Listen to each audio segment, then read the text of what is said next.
जब हम जिंदगी जीते हैं तब हमें कई प्रकार के संकटों का सामना करना पड़ता है, कुछ प्राकृतिक और कुछ मैन मेड या हमारी गलतियों से। ऐसा ही एक संकट पिछले कुछ दिनों से देखने को मिल रहा है, दुखद है। आग की घटनाएं। वो आग की घटनाएं किसी होटल एयरबीएनबी की हो, किसी इंस्टीट्यूशन की हो, किसी हॉस्पिटल की हो या किसी कमरे में लगने वाली आग हो। मित्रों, आज की इस वीडियो में मेरा प्रयास है, हमें मालूम होना चाहिए यदि कोई आग लग रही है, किस प्रकार की आग लगी है और उसको किस प्रकार एक्सटिंग्विश किया जा सकता है, बुझाया जा सकता है। इसी क्रम में मैं आपको एक संक्षिप्त विवरण विभिन्न प्रकार की फायर्स के बारे में और उनको एक्सटिंग्विश करने या बुझाने के बारे में देने जा रहा हूं। मित्रों, सबसे पहले बता दूं, फायर 6 तरह की हो सकती है। अब ये कैसे डिसाइड किया 6 टाइप्स ऑफ फायर, ये भी बता दूं। There is a global non profitable organisation established in 1986 that is known as NFPA, national fire protection agency. NFPA ने जो नॉर्म्स बनाए थे उसके मुताबिक हम आग को 6 कैटेगरीज में डिवाइड कर सकते हैं, A, B, C, D, E, F या F को K भी कहा जाता है। आगे स्पष्ट करूंगा। 6 प्रकार की फायर हैं।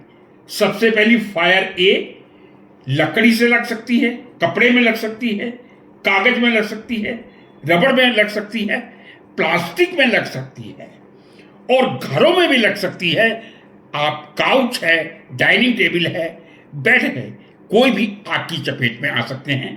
तो मैं फिर ये कह दूं, लकड़ी, कपड़ा, कागज, रबड़, प्लास्टिक में लगने वाली आग ए कैटेगरी में आती है। बी कैटेगरी में आती है वो फायर जो गैसोलीन से लगती हैं।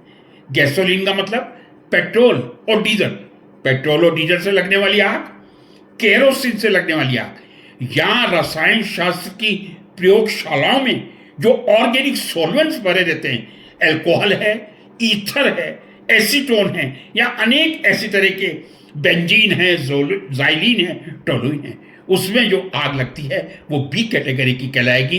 गैसोलीन, पेट्रोल, डीजल, केरोसिन या केमिस्ट्री की लैब में जो ऑर्गेनिक सॉल्वेंट्स हैं उनमें लगने वाली आग बी कैटेगरी में आती है। सी कैटेगरी में आती है गैस से लगने वाली आग, घरों में यूज होने वाली एलपीजी या कॉमर्शियल एलपीजी। एलपीजी यानी लिक्विफाइड पेट्रोलियम गैस, यानी प्रोपेन और ब्यूटेन का मिक्सचर। एलपीजी से जो आग लगेगी, सीएनजी से जो आग लगेगी, compressed natural gas, PNG pipe natural gas, जहां पाइप के माध्यम से गैस की सप्लाई घरों में होती है, एलएनजी लिक्विफाइड नेचुरल गैस। इन सब से जो आग लगती है उसको सी कैटेगरी में रखा जाता है। चौथी है डी कैटेगरी, जो मेटल्स में फायर लगती है, खासकर केमिस्ट्री की लेबोरेटरी में ये बहुत कॉमन होती है। मेटल से जो फायर लगे वो मेटल कौन सी हैं? लिथियम है, सोडियम है, पोटेशियम है, जिरकोनियम है, टाइटेनियम है या इवन एल्यूमिनियम पाउडर है। डी कैटेगरी की आग है वो मेटेलिक फायर कहलाती है। ई कैटेगरी इलेक्ट्रिक फायर कह दूं, वैसे ई अल्फाबेट है। इलेक्ट्रिकल अप्लायंसेस में, चाहे वो कंप्यूटर में लगे, सर्वर में लगे, ट्रांसफॉर्मर में लगे, उसको इलेक्ट्रिक फायर ई कैटेगरी में रखा जाता है। छठी है एफ फायर, जिसे यूएसए में एफ फायर और यूके में के फायर, के का मतलब किचन फायर। किचन में जब आप कोई फैट यूज करते हैं, ऑयल यूज करते हैं, घी यूज करते हैं, अचानक उसमें जो आग लगती है that is known as kitchen fire. तो फ्रेंड्स, 6 तरह की फायर्स हैं, A B C D E F. बहुत जल्दी से रिपीट करना चाहूंगा। ए फायर लकड़ी, कपड़ा, कागज, रबड़ या प्लास्टिक से लगने वाली आग। B gasoline, petrol, diesel, kerosene या ऑर्गेनिक सॉल्वेंट से लगने वाली आग। C LPG, CNG, PNG, LNG से लगने वाली आग। D metals, lithium, sodium, potassium, titanium, zirconium या एल्यूमिनियम पाउडर में लगने वाली आग। ई इलेक्ट्रिकल अप्लायंसेस में लगने वाली आग, चाहे वो ट्रांसफार्मर हो, चाहे वो कंप्यूटर हो, सर्वर हो, या घर का कोई अप्लायंसेस, फ्रिज हो, वॉशिंग मशीन हो, या माइक्रोवेव ओवन हो। और छठा नंबर एफ फायर, जो किचन में लगती है। हम जो भी फैट यूज करते हैं, ऑयल यूज करते हैं, घी यूज करते हैं। तो 6 प्रकार की आग से आप परिचित हो गए होंगे, ये मुझे विश्वास है। नेक्स्ट पॉइंट आता है, यदि 6 कैटेगरीज है फायर की, उनको किस तरह एक्सटिंग्विश किया जा सकता है, बुझाया जा सकता है। कहीं ऐसा ना हो फायर लगी, एक डिजास्टर हुआ और हम गलत मेथड से दूसरा डिजास्टर उत्पन्न कर लें। रसायन शास्त्र का विद्यार्थी होने के नाते सोचा, जब इस प्रकार के आग के तरह तरह के उदाहरण दिन में कई आ रहे हैं, क्यों ना ABCDEF किस फायर में किस केमिकल या किस एक्सटिंग्विशर का उपयोग करना चाहिए, इसका एक संक्षिप्त विवरण आपके सामने पेश कर रहा हूं। ए कैटेगरी, लकड़ी, कपड़ा, कागज, रबड़, प्लास्टिक से जो आग लगती है, जो घर में भी लग सकती है। मैंने आपसे कहा काउच है, डाइनिंग टेबल है, कबोर्ड है, बेड से। आप पानी का यूज कर सकते हैं, तुरंत पानी बहुत आसानी से मिल जाता है। वैसे पूछा जाए इसके लिए सबसे उपयुक्त केमिकल पदार्थ कौन सा है, तो उसका नाम होगा मोनो अमोनियम हाइड्रोजन फॉस्फेट। जी हां, मोनो अमोनियम हाइड्रोजन फॉस्फेट ये केमिकल ए कैटेगरी की आग बुझाने के लिए सर्वश्रेष्ठ माना जाता है। यही नहीं, इस केमिकल का नाम ही ABC केमिकल है। ABC केमिकल का मतलब यानी mono ammonium hydrogen phosphate, ABC तीनों तरह की कैटेगरी की आग को बुझाने में काम में लिया जा सकता है।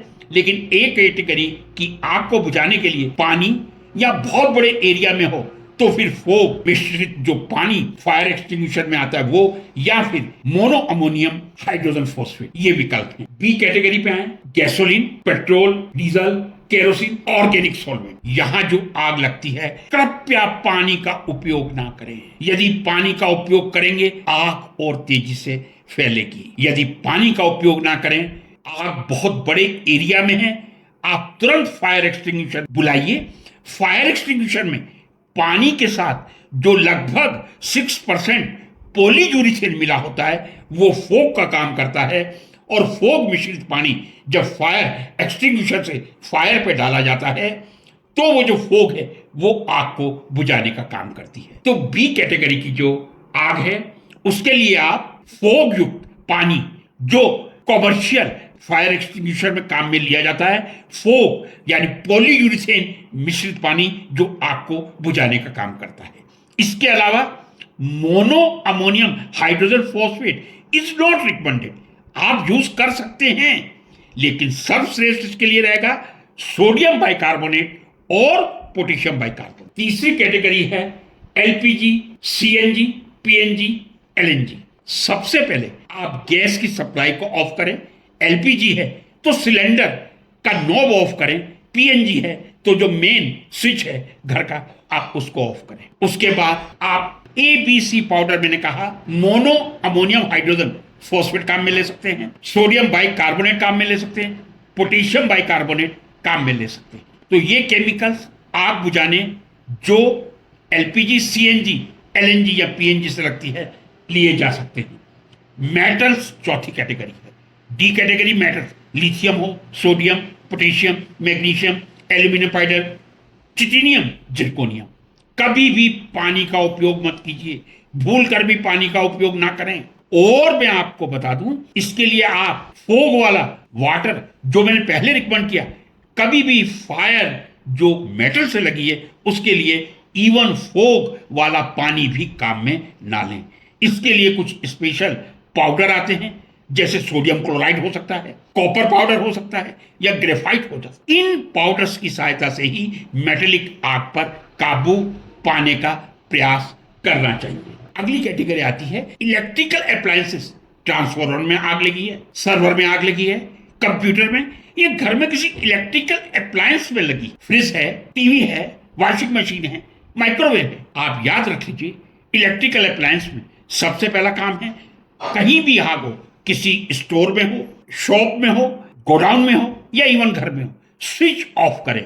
और स्विच ऑफ करने के बाद इसके लिए जो सबसे रिकमेंडेड सब्सटेंस है वो है mono ammonium hydrogen phosphate electrical आग को बुझाने के लिए, लेकिन इसमें जो एक नेगेटिव पॉइंट है, बाद में जो ऐश बचती है वो आपके इक्विपमेंट को खराब कर सकती है। इवन यदि स्टोर में जब बहुत ज्यादा अप्लायंसेस हैं, गोडाउन में, वहां लिक्विफाइड CO2 लो टेम्परेचर और हाई प्रेशर पे जब कार्बन डाइऑक्साइड को सिलेंडर में लिक्विड स्टेट में भरा जाता है, that is known as liquefied carbon dioxide. तो इलेक्ट्रिकल अप्लायंसेस में सबसे श्रेष्ठ मेथड वो है लिक्विफाइड कार्बन डाइऑक्साइड। यदि लिक्विफाइड कार्बन डाइऑक्साइड उपलब्ध होने में टाइम लगता है, अब mono ammonium hydrogen phosphate ABC powder का उपयोग कर सकते हैं। इसके बाद जो कैटेगरी अंतिम आती है वो है F फायर या किचन फायर। किचन फायर मैंने आपसे बताया, घरेलू हाउस होल्ड स्त्रियां काम करती हैं, पुरुष भी करते हैं,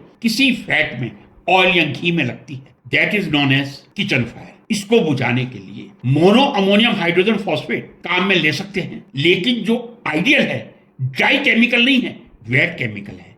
वेट केमिकल का मतलब आप पोटेशियम एसीटेट का सॉल्यूशन लें, आप पोटेशियम साइट्रेट का सॉल्यूशन लें, पोटेशियम एसीटेट या पोटेशियम साइट्रेट के सॉल्यूशन से आप घरेलू किचन फायर को बुझा सकते हैं। ये मैंने आपको मेथड बताए ABCDEF फायर को किस तरह से एक्सटिंग्विश करके बुझाया जा सकता है। अब एक बात और आती है, कई बार घर में जब आग लगती है या इवन किसी इंडस्ट्री में लगती है, घबराहट होती है। जिस व्यक्ति को भी आग लगे, आग से उसे 2, 3, 4 मीटर दूर ले जाके लेटा दीजिए, खड़ा मत रखिए ताकि हवा का कांटेक्ट ना हो। लेटा दीजिए, पेट पे आग है, पेट के बल, पीठ में आग है, पीठ के बल, और उसके बाद ब्लैंकेट जो आपके पास अवेलेबल है उससे कवर कर दीजिए ताकि ऑक्सीजन आग के संपर्क में ना आ सके। ये कुछ मेथड हैं जो मैंने आपके सामने प्रस्तुत किए हैं, किस तरह से हम आग को बुझा सकते हैं। अब मैं अगले स्टेप पे आ रहा हूं।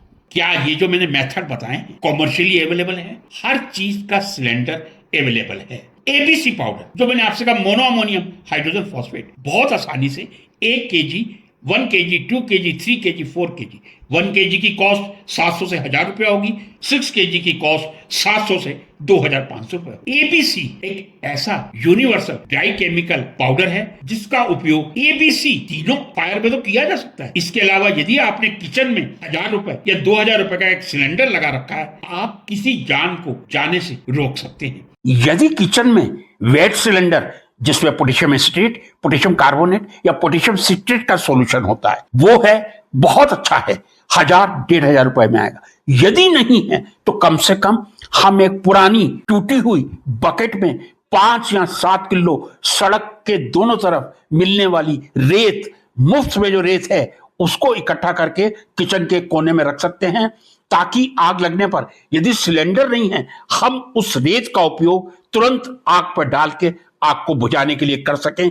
ये सभी गृहिणियों से, पुरुषों से, महिलाओं से मेरा हाथ जोड़कर निवेदन है, कृपया मुफ्त का ये जो स्रोत है, फायर एक्सटिंग्विशर है, इसको आप किचन में जरूर रखें। कार में आप सिलेंडर जो यूज करते हैं उसमें मोनो अमोनियम हाइड्रोजन फॉस्फेट ही होता है। इंस्टीट्यूशंस में कई सिलेंडर लगे रहते हैं जहां सॉलिड सोडियम बाइकार्बोनेट भरा होता है। प्रेशराइज करने पे सोडियम बाइकार्बोनेट डिकम्पोज होकर CO2 और H2O देता है। CO2 आग बुझाने का काम करेगा तो H2O आग को ठंडा करने का काम करेगा। Na2CO3 काम में नहीं ले सकते क्योंकि Na2CO3 इतनी आसानी से डिकम्पोज होकर आपको CO2 H2O नहीं देगा, लेकिन सोडियम या पोटेशियम बाइकार्बोनेट एक ऐसा सॉलिड सब्सटेंस है जो आसानी से डिकम्पोज होकर CO2 और H2O दे सकता है।